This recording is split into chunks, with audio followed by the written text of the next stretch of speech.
ETVciens, ETVciennes, bonjour, bienvenue dans cette nouvelle édition de Face à la presse. Je vous rappelle que cette émission est en simultané sur Internet, que vous pouvez nous suivre sur votre ordinateur portable, sur votre téléphone mobile, ainsi que sur vos tablettes numériques. Une seule adresse, voici, voilà, elle s'affiche, c'est efm-etv.com. Également, cette émission, je vous le rappelle, est diffusée en simultané sur EFM Radio, et c'est bien sûr sur la bande FM, au 96, 101 et 103.2. Alors cette semaine, comme chaque semaine, nos confrères de la presse ont répondu présent. Nous avons parmi nous le redoutable et très respectable André-Jean Vidal, rédacteur en chef des magazines de France Antilles. André-Jean, bonjour. Bonjour. Bienvenue dans les studios de TV à Jarry. Quand vous me présentez comme ça veut toujours quelque chose. J'ai l'impression que je suis une sorte de personne recherchée, une sorte de messerie ou autre chose. Je vois que vous avez... Et plus modeste. Hein. Ah, bon, la prochaine fois, je serai plus modeste avec vous. Voilà, oui. Donnez-nous quelques nouvelles, justement. J'ai une question pour vous. Justement, les rubriques que vous faites, les indiscrétions, comment vous faites pour alimenter ces indiscrétions? C'est une indiscrétion, vous me demandez là. Oui, c'est une indiscrétion. On passe à autre chose. Oui. Vous voulez une nouvelle de Coco? Coco se porte bien. Coco est bien sage. Coco. Alors, on rappelle que Coco, c'est votre perroquet. Absolument. Le papagaï. C'est ça, le papagaï. D'ailleurs, vous l'avez appelé Coco. On retient que c'est une femelle. Absolument. Et que vous lui avez donné un prénom de mâle. Absolument, parce qu'elle a du caractère. Du caractère. Bien. Eh bien, parmi nous également, Jean-Luc Goubin, rédacteur en chef de Coco News et journaliste à Nouvelle Semaine. Jean-Luc, bonjour. Bonjour Jean-Luc. Bienvenue. Merci d'être régulièrement présent dans nos studios ici à Jarry.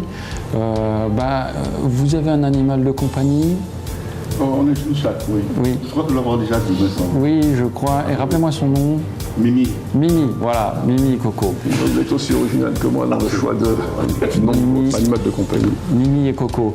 On a oublié quelque chose, c'est le proverbe de la semaine. Alors, André, Jean, c'est à vous. Non, nous n'avons pas oublié. Moi, La semaine dernière, on fait de grosses recherches. Oui. Oui. Alors, l'homme revit à travers ses enfants les arbres qu'il a plantés, les paroles qu'il a prononcées. C'est un proverbe du peuple Masongo, peuple africain. Bien. Et vous, Jean-Luc? Alors, un homme seul n'est entouré que de vide. Alors, c'est un proverbe des Fua Théodora Sutherland. Voilà. Sur une réflexion quand même assez intéressante pour vous. Surtout s'il est sur une île déserte, un bout de rocher. Ouais. C'est très vide autour. Alors, on enchaîne tout de suite cette émission. Cette semaine, nous recevons cette fois-ci un homme, puisque ces derniers temps, nous avons reçu essentiellement des femmes. Nous recevons aujourd'hui Monsieur Dominique Dartron, président de l'Association de développement agricole et rural de Guadeloupe. Bonjour monsieur. Bonjour. Bienvenue ici dans les studios de TV. Alors on a une petite tradition, je pense que vous regardez comme tout le monde notre émission, puisque vous me l'avez dit d'ailleurs la semaine dernière. Oui. On a une petite tradition, c'est qu'on demande à l'invité de se présenter. Et donc vous avez une petite minute pour nous dire qui vous êtes pour les téléspectateurs qui ne vous connaissent pas encore. Alors, tout d'abord, je remercie ETV d'être ici parmi vous. Et je dis bonjour, bonsoir à toute la population de la Guadeloupe et particulièrement les exploitants agricoles qui se trouvent pour l'instant sur les exploitations. Bien, Dominique Dartron se présente, il est président de l'association ADARG, Association de développement agricole rural de Guadeloupe. Et c'est une association qui a été créée en 2014 suite des idées de réflexion que nous avons fait. Et puis voilà, aujourd'hui, nous faisons notre pas et puis on avance petit à petit. Alors, à titre personnel, Dominique Dartron, c'est une reconversion qu'il a fait. Et aujourd'hui, il est exploitant agricole par l'amour de la terre, l'amour de l'environnement, voilà. Et de famille agriculteur aussi. D'accord. Vous étiez dans quel domaine de Alors, j'étais... Tout le monde me demande pourquoi. J'étais dans l'expertise comptable et je suis retombé dans la terre. Voilà. Quel chemin parcouru. Voilà. On va embrayer tout de suite par une question du France Antilles. André-Jean Vidal, vous avez l'honneur de poser la première question ici dans cette émission à Jarry. Tout à fait. Mais si je ne m'abuse, Oui. il existe déjà beaucoup de syndicats d'exploitants agricoles et autres. Pourquoi avoir créé est-ce que c'est un syndicat ou une association? Est-ce que c'est une association syndicale? Ce n'est pas une association syndicale, c'est une association à titre, je dirais, avec les agriculteurs. Oui. La loi du 901, nous ne sommes pas un syndicat, nous ne concurrençons pas la Vous voie. ne concurrencez pas la FNSEA, les syndicats exploitants Non, du tout pas. Au contraire, nous avons des affinités, Oui. bien sûr, parce qu'aujourd'hui, si nous ne nous regroupons pas, nous ne pourrions pas arriver dans l'ensemble des actions que nous devrions amener. Est-ce que ce sont des associations d'exploitants agricoles dans le même secteur où vous avez fait la diversification? Oui. Alors nous sommes plus ou moins très mélangés, diversifiés. D'accord. Sur toute la Guadeloupe, on peut trouver comme Sud-Blaster, on peut trouver comme ici même Bémaro, on peut trouver sur la Grande Terre. Tout est mélangé et justement c'est notre force de pouvoir développer parce que nous sommes en voie de développement sur le secteur agricole. Il peut y avoir des exploitants de canne à sucre, des exploitants des gens qui font des fleurs, des gens qui font des aubergines, d'autres qui font autre chose, non? Ou bien c'est serré dans la diversification? Alors bien, c'est-à-dire que la canne est déjà organisée par des groupements, c'est-à-dire qu'au niveau des SICA, comme on dit. Absolument. Et il y a, parce que l'association fait beaucoup la proximité. Il y a beaucoup d'agriculteurs qui sont plus ou moins sous le tapis, comme on dit. Et aujourd'hui, nous entrons en profondeur dans la proximité pour pouvoir amener et faire comprendre qu'il faut se mettre comme ceux qui sont déjà dans le groupement. Qu'est-ce que vous entendez par sur le tapis? Ben, le tapis, c'est-à-dire que il faut pas nier. Il y a des agriculteurs qui ont par rapport à manque d'accompagnement et puis manque de son entourage, d'environnement, il préfère de rester dans son petit coin et puis sans pouvoir aller chercher des informations. Alors aujourd'hui, la DARG vient sur la proximité, vient sur le terrain, explique et pour pouvoir retirer l'exclusion pour que nous puissions avancer ensemble. Aujourd'hui, il faut pas nier que l'agriculture est en perte de vitesse.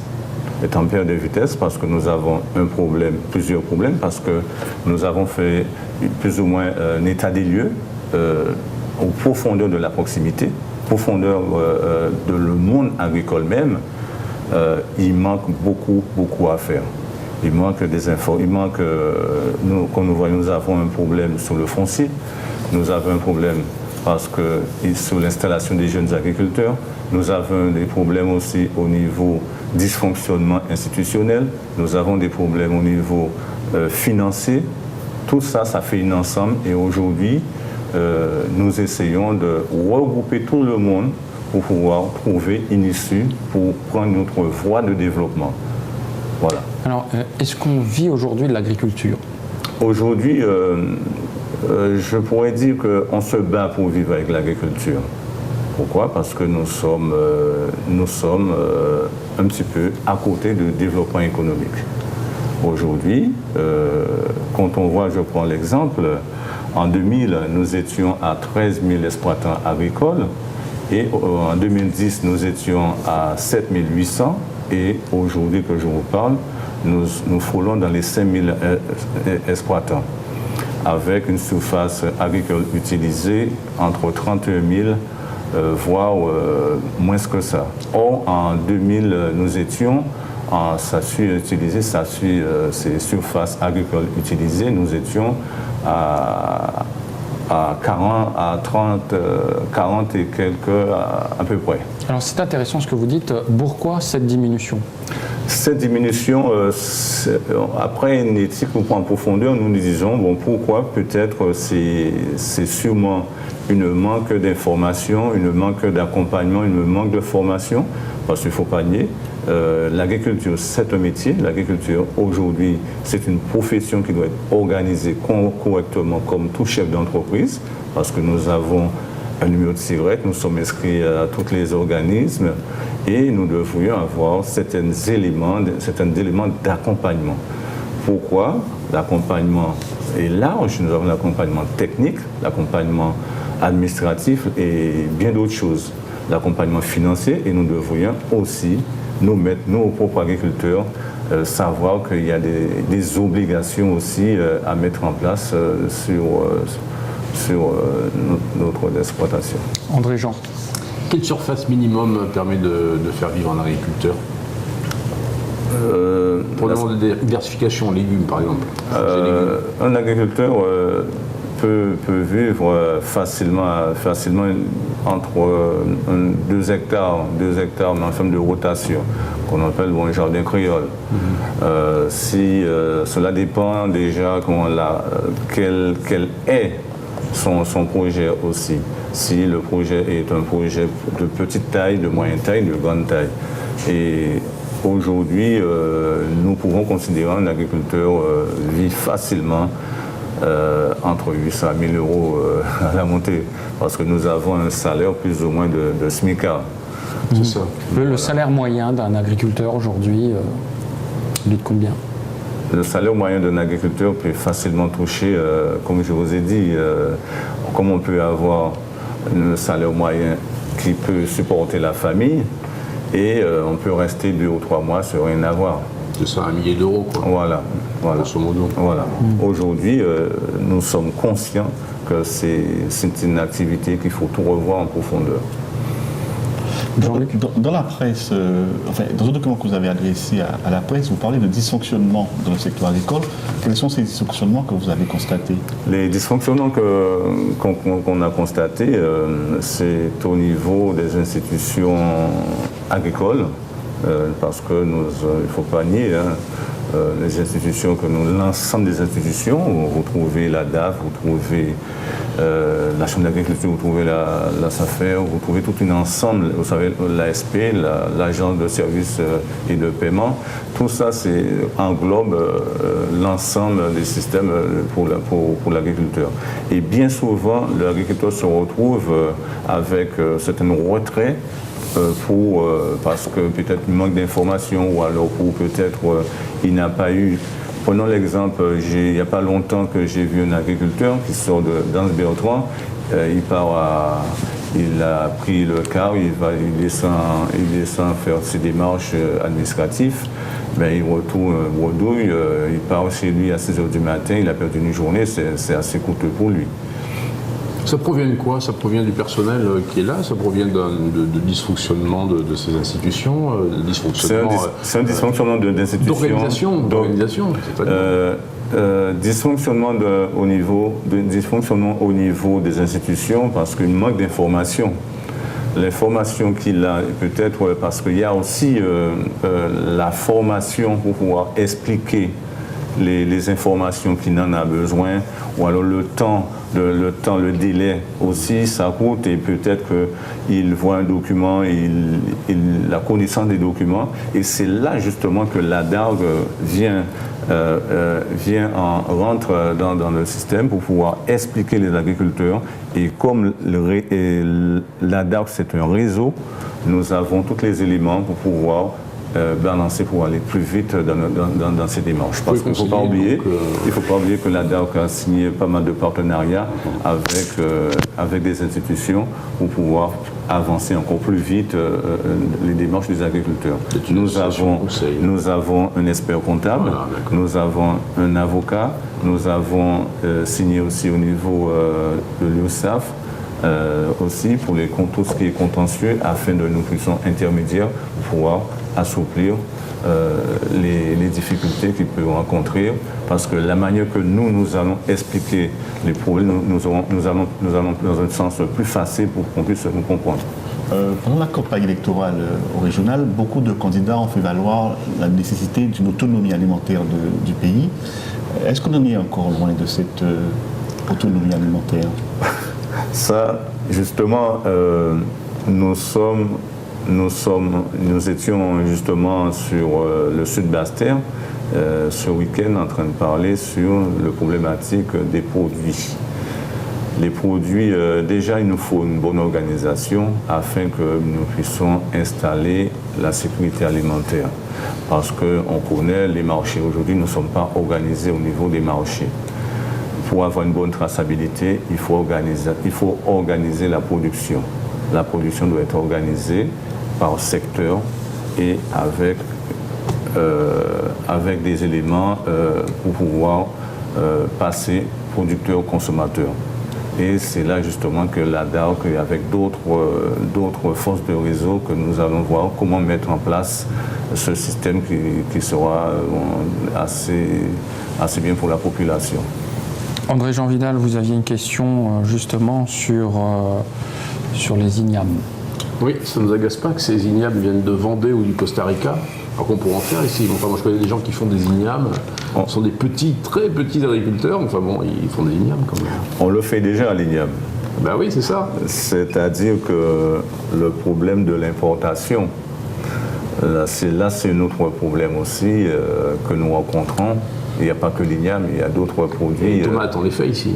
Oui, oui. Les aubergines, on les fait ici. Nous le savons. On les fait ici. Nous le savons. Notre problème, notre cheval de bataille, c'est l'importation. Parce que nous, et comme je vous ai rappelé tout à l'heure, il va falloir assez rapidement que nous mettons en place un vrai développement économique. Ce qui importe, c'est que les grandes surfaces vous achètent et compensent le manque par des importations. Et là, on dirait que c'est l'inverse. On importe beaucoup et puis pour faire plaisir ou pour calmer un peu les agriculteurs, on leur prend un peu leur production. C'est ce qu'on regarde quand on regarde les hypermarchés et les étiquettes justement où il y a les origines. Vous savez que la Guadeloupe a toujours importé leurs produits. Aujourd'hui, on est conscient qu'on rencontre chaque jour des problèmes d'importation. C'est à nous de nous organiser, c'est à nous de prendre notre métier en main et c'est pour ça aujourd'hui nous avons décidé avec d'autres associations pour pouvoir se regrouper afin de mettre un gros projet de développement. Vous n'êtes pas le premier qui dit ça. Il y a 30 ans, quand je commençais le journalisme, j'avais vu des agriculteurs déterminés qui me disaient la même chose il y a 30 ans. Oui. Alors, comment allez-vous faire, vous, pour justement enfin arriver à mettre ce projet en place. Alors, la chose la plus importante, c'est d'apprendre à travailler en réseau. D'accord ? Oui. À partir du moment que nous arrivons à travailler en réseau, je pense que nous pourrions faire avancer l'agriculture en Guadeloupe. L'agriculture en Guadeloupe, elle est belle. L'agriculture en Guadeloupe, c'est le pilier de l'économie. Ça peut développer la richesse.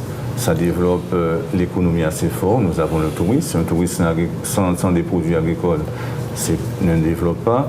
Vous avez l'éco-tourisme, pas mal de choses. Mais aujourd'hui, nous sommes conscients qu'on doit se réorganiser.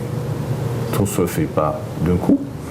Nous sommes en train de mettre une structure en place avec d'autres forces de réseau afin que nous puissions arriver enfin à notre projet. Parce que ce que vous nous aviez expliqué, vous êtes passé de 13 000 exploitations à 5 000. C'est moins de la moitié. Tout à fait. Et qu'est-ce qu'il faudrait faire justement ? Parce que là, on est proche de l'extinction en fait, de l'agriculture. 5 000 exploitants, c'est pas énorme. Qu'est-ce qu'il faudrait faire pour justement que ce soit plus attractif peut-être pour les jeunes agriculteurs ? Bien, là maintenant, nous avons le souci du foncier aussi. Des anciens... Alors, expliquez à nos téléspectateurs le souci du foncier.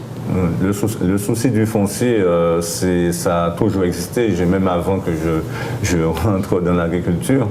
Ça, c'est quelque chose que nous allons débattre assez rapidement parce que c'est le centre, les organismes institutionnels qui va mettre en place quelle manière de débloquer parce que c'est vraiment tenu en main par les politiques. Bon, aujourd'hui, que voulez-vous, mais nous faisons avec. Mais quelles difficultés vous rencontrez justement avec ce foncier ?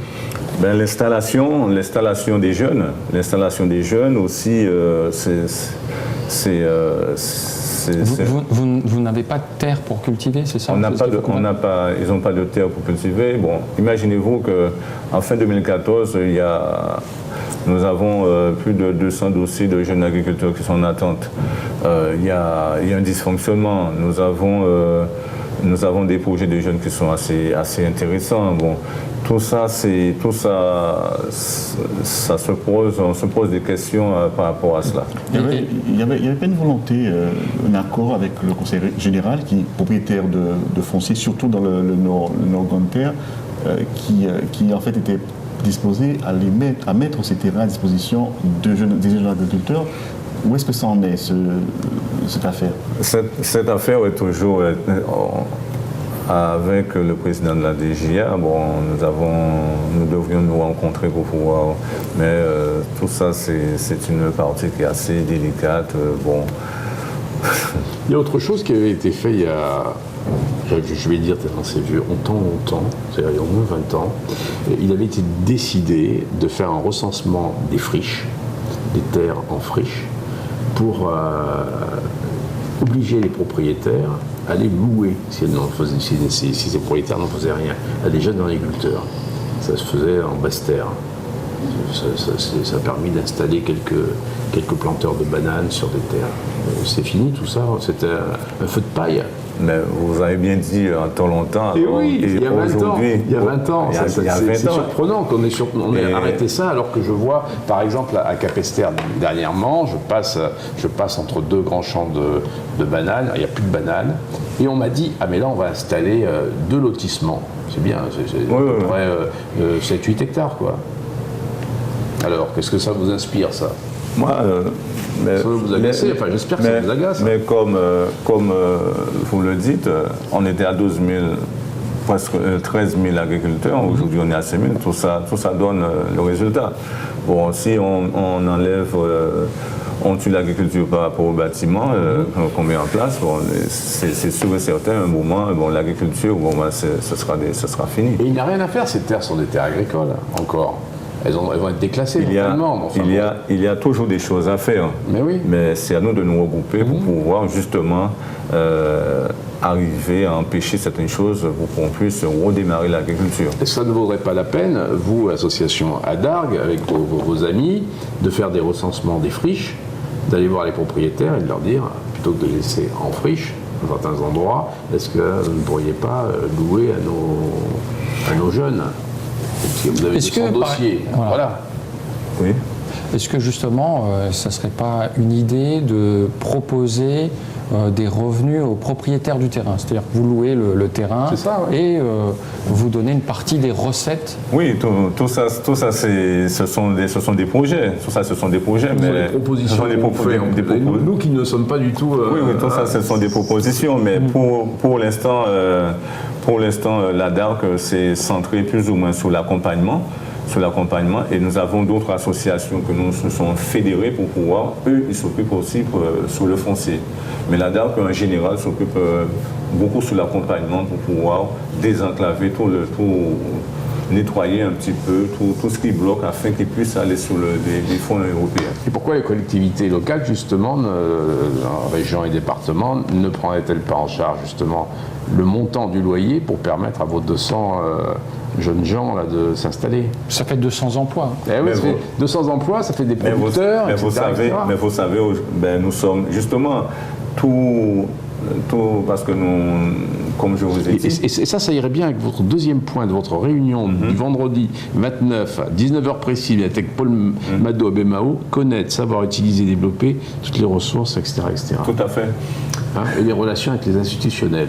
Mais justement, tout à fait, parce que le sujet y était samedi dernier. Nous devrions mettre en place certains points pour aller voir le département ainsi que la région. Voilà. C'est bien.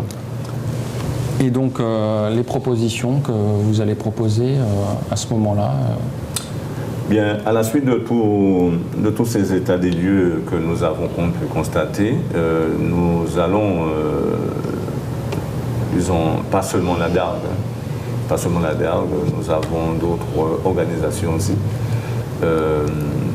organisations associatives, associatifs et d'autres organisations aussi. Aujourd'hui, nous allons changer le système. L'agriculteur doit prendre ses responsabilités, ne pas les institutions faire pour les agriculteurs. Aujourd'hui, il faudrait qu'on se mette en avant pour dire que c'est cette forme de fonctionnement que nous souhaitons. Et nous allons mettre en place une forme de groupe de travail avec plusieurs collègues du départ du territoire pour qu'on puisse faire des propositions aussi. Voilà. Bien, il est déjà l'heure de la publicité. Vous avez le droit de lancer la publicité. Adressez-vous à la caméra et dites publicité. Publicité.